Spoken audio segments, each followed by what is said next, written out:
नमस्कार, आप देख रहे हैं उज्ज्वल हरियाणा न्यूज़ इंसानियत की आवाज़। साथियों, आज हम आपको लेकर पहुंचे हैं जिला कुरुक्षेत्र हरका लाडवा के ग्राम पंचायत मथाना में और आज हमारे साथ भावी सरपंच पद के प्रत्याशी मौजूद हैं श्री चौधरी कलीराम जी, और जानकारी लेंगे कि इनका जो मुख्य एजेंडे हैं और क्या सौगात लेकर ये गांव के बीच में पहुंचे हैं और युवाओं के लिए, महिलाओं के लिए और गांव को किस प्रकार से ये अपना सौंदर्यीकरण देना चाहेंगे, किस प्रकार से एक गांव को हरियाणा का नंबर 1 गांव बनाना चाहेंगे। तो जानकारी लेते हैं कि किस प्रकार के कलीराम जी के जो एजेंडे हैं, क्या सौगात लेकर वो अब की बार मैदान में आए हैं। सर नमस्कार।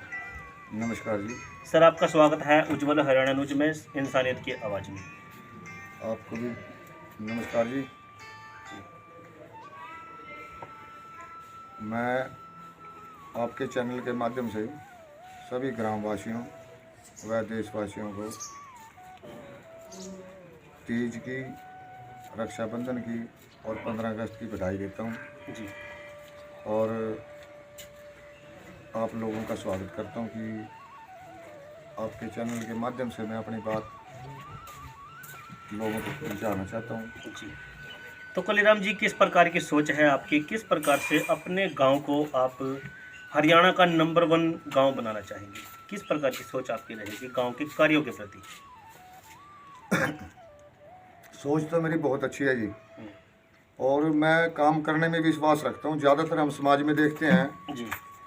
कि लोग समस्याएं गिनवाते हैं, यानी कि उनकी समस्याओं का हल नहीं ढूंढते। और मेरे गांव में बहुत समस्याएं हैं, जैसे पानी को लेके बहुत ही नाला बना देंगे, ऊंचा बना देंगे, तो तब गली बनाएंगे उससे ऊंची बना देंगे। बिल्कुल। सबसे बड़ी समस्या तो यानी कि पहले भी मेरे 2-4 इंटरव्यू हुए, उनमें मैंने ये बात बताई थी भी पिछले 40 साल से हम देख रहे हैं कि मेरे गांव के सरपंचों को गली और नाली बनाना नहीं आया, या उनके इंजीनियर हैं वो पास करने वाले कौन हैं, कैसे करते हैं। तो ये बड़ी समस्या है। और दूसरी बात कि हमारे जो सोच है, हम यानी कि करके दिखाना चाहते हैं। बचपन गांव में सभी को पता है भाई, अगर हमारे पास कोई आदमी समस्या लेके आता है, हम उसकी समस्या पे आगे यानी कि समस्या नहीं जिक्र करते, हम उसके समाधान पे सोचते हैं जी। और प्रभु की कृपा से उसका समाधान होता भी है। हमारा ध्येय रहेगा यानी कि ध्यान रहेगा यूथ पे। जी।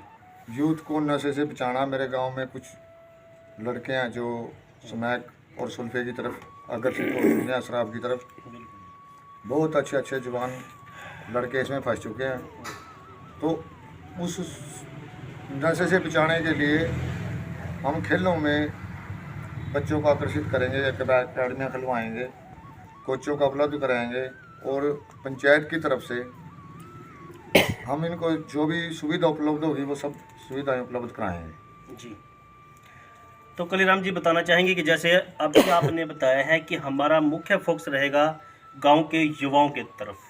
तो आज का जो युवा है, जैसे अभी आपने बताया है कि युवा नशे की तरफ ज़्यादा आकर्षित है, तो युवाओं को अभी आपने बताया है कि उनको खेलों की तरफ प्रेरित किया जाएगा।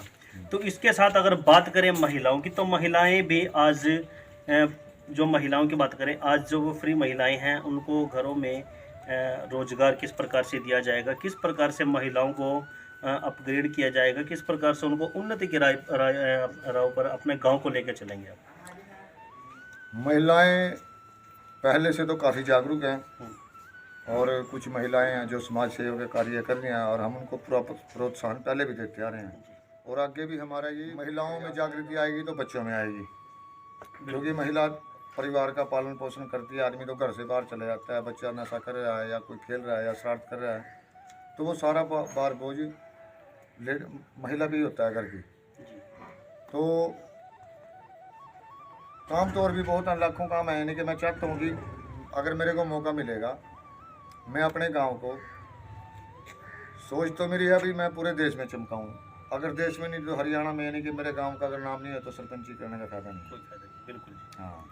तो साथियों, बहुत अच्छी सोच है कलीराम जी की। तो सर, बात करें जैसे आज की जो जनता है, आज के जो लोग हैं, उनकी सोच कुछ और है। जैसे आज के जो सरपंच है ना सर, वो सरपंच सिर्फ गांव की जो समस्याएं हैं उनको देखते हुए, जैसे गांव की मेन समस्याएं होती हैं गलियां और नालियां, उन्हीं में व्यस्त रहते हैं। पूरे 5 साल उनकी वो गलियां और नालियां ही सही तरीके से, प्रॉपर तरीके से ठीक नहीं हो पाती। तो आज की जो जनता है वो कुछ और विकास चाहती है। जैसे भारत सरकार का नारा भी है डिजिटल भारत। तो गांव में सर बहुत से मुहिमें आती हैं, बहुत सी स्कीमें आती हैं। जैसे आज CSC सेंटर के साथ साथ और भी अन्य सुविधाएं हर गांव में दी जा चुकी हैं सरकार के द्वारा। तो किस प्रकार से अपने गांव को आप एक सौंदर्यीकरण देना चाहोगे, एक डिजिटल गांव बनाना चाहेंगे? वैसे तो हमारा शुरू से प्रयास चलता भी रहता है, जैसे सफाई अभियान में या जो बिजली के बारे में जगमग योजना थी उसका भी प्रचार। तो हम यानी कि जो हमारा जो टीम है वो समाज सेवा के कार्य करती रहती है। और जैसे यानी कि हमें कोई पावर मिलेगी तो हम लोगों को और भी यानी कि लोगों को अच्छे से जोड़ेंगे उसमें। और जो भी सरकार की स्कीमें होती हैं वो हर आदमी तक पहुंच नहीं पाती, बिल्कुल, क्योंकि पंचायत या सरपंच ज़्यादा यानी कि टेंशन नहीं लेते या लोगों तक उनसे मिलते नहीं। बिजनेसमैन लोग होते हैं, अगर उनको थाने में भी जाना पड़ गया तो ये बोलते हैं भी 10 मिनट में आ रहा, चलो आप लोग। आदमी थाने में चला जाता है तो कहेंगे यार कर ले, मान ले फैसला कर ले, तू फैसला करने की बात आएगी वो कहेगा ना मैं नहीं करता जी। 10 मिनट के बाद बोलेंगे चलो जी चालान कर दो। मेरा रिकॉर्ड है पिछले 15-20 सालों में, मैं जिस भी रोड़े में गया, चाहे मेरा 1 दिन लगे या 2 दिन लगे, मैं पूरी एनर्जी वेस्ट करके दोनों पार्टियों का माइंड वॉश करके यानी कि उनको समझौते कराता हूँ। यानी कि ज़मीन से जुड़ के कार्य करना मुझे पसंद है। और तभी लोगों की आज पसंद तो लोग शुरू से करते हैं। और आज जो यूथ है मेरे गांव का, आज उसने मेरी बहुत हिम्मत बढ़ा रखी है जी। तो अच्छे कार्य करें तभी तो लोग जुड़े हैं साथ में। प्रत्यक्ष को प्रमाण की जरूरत नहीं होती। जैसे सूर्य जब निकलता है तो वो बताता नहीं किसी को भी मैं सूर्य हूँ और मैं उदय हो चुका हूँ। तो ठीक उसी विधि से हमारे पिताजी बोलते थे, हमने उसी विधि से कार्य करना शुरू किया है और तकरीबन 25-30 साल हो गया हमने। तो सर जैसे अभी आपने बताया है कि बहुत से मसले हैं जो थाने तक चले जाते हैं, उनको आप दोनों पक्षों को समझाकर और उनको एक सहमति जताकर उन दोनों पक्षों के बीच में उनका समस्या का निवारण आप करते हैं। तो कई बार जैसे विवाद इतना बढ़ जाता है कि अपने गांव का जो मुद्दा है, गांव का जो मैटर है, लड़ाई झगड़े हैं, वो थाने तहसीलों से भी आगे यानी कोर्टों तक चले जाते हैं। तो उन मुद्दों का समाधान किस प्रकार से हो पाएगा? उनमें आदमी दिल से अगर कार्य करे ना, कोई भी मुद्दा मैंने जाने नहीं दिया, भयानक से भयानक मुद्दे भी हुए, उसमें समय ज़्यादा लग सकता है, सिर्फ 2 दिन की बजाय 10 दिन लग जाएंगे, 15 दिन लग जाएंगे। तो अभी तक तो मैंने देखा नहीं इस प्रभु की कृपा से भाई यानी कि कोई मुद्दा जाएगा। हाँ, उसमें एनर्जी बहुत वेस्ट होती है। अगर दिल से कार्य करें तो सफलता मिलती है। सबसे पहले हमारे मन में यही सोच है भाई हमने लोगों को जगह नहीं देना। क्योंकि आज तक भी जब हम छोटे बच्चे थे हमारे गांव में बहुत बड़े बड़े परिवार थे, आज तक भी जोड़ नहीं पाए जी। और जिन लोगों ने डिवाइड एंड रूल किया था वो लोग भी यानी कि अब समझ चुके हैं लोग उनके बारे में भी। अब लोग उनको पसंद नहीं करते क्योंकि पब्लिक जागरूक हो चुकी है। तो यानी कि जो मुद्दे हैं गांव के, उनको गांव के अंदर ही निपटाने का कार्य हाँ बिल्कुल करेंगे जी। तो सर बात करें शिक्षा स्तर की, जो शिक्षा का लेवल है वो गांव का क्या है? आपके गांव का स्कूल कितने तक का है? स्कूल में क्या क्या सुविधाएं हैं? स्कूल तो हमारा +2 तक का तो है और बिल्डिंग भी है, खेलने का ग्राउंड भी बहुत बढ़िया है जी। और जब हम स्कूल में पढ़ते थे उस समय भी ये बात थी कि हमारे स्कूल के ग्राउंड पे एक बख्शीश है, जो आदमी उसमें मेहनत करे वो ग्राउंड उसकी मेहनत देता है, वो उस बच्चे को रोजगार मिला है। कोई बच्चा चाहे गुआंढ के नागा करी, उस ग्राउंड में मेहनत करी है ना जी, तो वो मेहनत देता है। इतना बढ़िया ग्राउंड और इतना बड़ा ग्राउंड आसपास मिलता नहीं किसी को। तो जगह भी बढ़िया है, गाँव भी बढ़िया है, लोग भी बढ़िया हैं। पर ये जो थोड़ा राजनीति है ना डिवाइड एंड रूल की, या और अब की बार अगर प्रभु ने चाहा ना तो वही हाँ वो उन लोगों की वजह से हमें सफलता हासिल होगी। और लोगों को ये मैसेज भी जाएगा, जैसे सरपंच ने, मैं सरपंच मान ले, मैंने बोल दिया भी यानी कि अमित है या कोई, इसको 5 साल इस्तेमाल करना है, अब 2 महीने यानी कि इसके पैर भी पकड़ लेंगे हम जी। तो उसमें वो बात चलते चलते आम आदमी तक भी आ गई। आम आदमी के दिमाग में भी ये बात आ गई भाई यार ये 2 महीने ही पूछते हैं, पूरे 5 साल तो पूछते नहीं।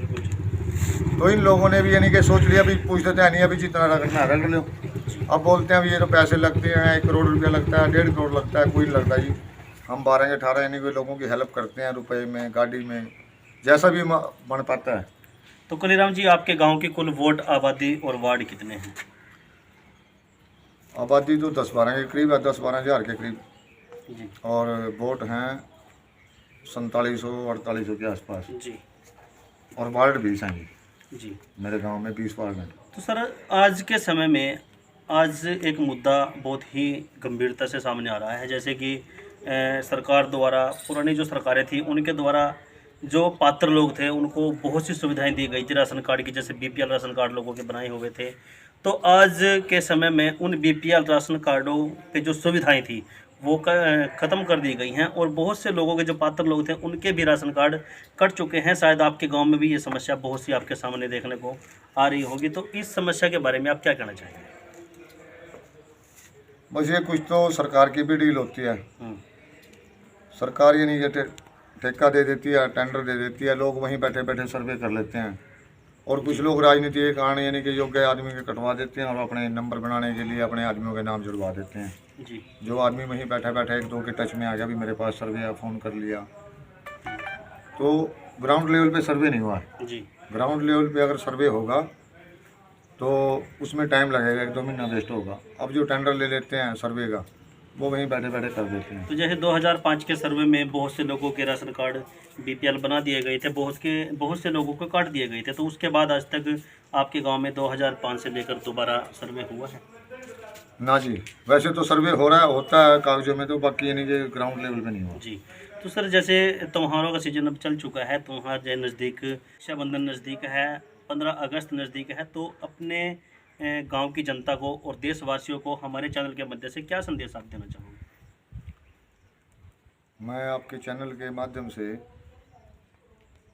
बधाई देता हूँ तीज, हरियाली तीज की, जी। और रक्षाबंधन की, और 15 अगस्त की, सबसे पहले तो। जी।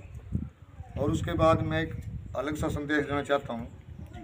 कि हमारे देश में बुद्धिमान ज़्यादा हैं, हर कोई बुद्धिमान है, जी। किसी आदमी को अपनी कमी का नहीं बेरा, और ये शिक्षा पद्धति में कहीं न कहीं दिक्कत है। हर आदमी सुनाना चाहता है, सुनने वाला कोई नहीं। तो इसके लिए हम यही बात करते हैं भी स्कूलों में कुछ इस टाइप का अगर सरकार करे, भाई 1-2 घंटे की मौन क्लास यानी कि रहे ना बच्चे की, ताकि वो सुनना और समझना सीख जाए। ये बचपन से तैयार होता है, यानी कोई किसी की सुनने को तैयार नहीं है। गधे घोड़े कुत्ते की तरह जीवन जीने पे आतुर हो रहे हैं लोग। जी। तो देखिए, आज की खास कड़ी में हमारे साथ थे भावी सरपंच कलीराम जी, ग्राम पंचायत मथाना, जो कि हल्का लाडवा, जिला कुरुक्षेत्र में पड़ता है। तो साथियों, बहुत अच्छी सोच को लेकर कलीराम जी एक नई सोच को लेकर एक नए पद चिन्हों के साथ जनता के बीच में जा रहे हैं, और युवाओं के लिए, महिलाओं के लिए अभी जो इनकी सोच है वो बनी हुई है। वो इन्होंने अभी बताया है कि युवाओं को नशे से मुक्त कराकर उनको एक खेलों की तरफ प्रेरित किया जाएगा, ताकि युवा जो है वो नशे से दूर रहकर अपने खेलों के प्रति आकर्षित होंगे और अपने गांव का, अपने समाज का, देश का नाम रोशन करेंगे। तो बहुत अच्छी सोच कलीराम जी की बनी हुई है। हमारी भी आशा रहेगी कि अब की बार कलीराम जी का ग्राम पंचायत जनता, मथाना की जनता अब की बार सहयोग दें, क्योंकि बहुत वर्षों के प्रयासों के बाद आज फिर आपके बीच में वोट की अपील कर रहे हैं कलीराम जी। तो अब की बार इनका सहयोग करें, समर्थन करें, ताकि गांव का जो चहुमुखी विकास है वो 4 गुना ज़्यादा हो। तो बने रहें उज्जवल हरियाणा न्यूज़ के साथ। फिर मुलाकात होगी एक अच्छी और सच्ची खबर के साथ। तब तक के लिए जय हिंद, जय भारत।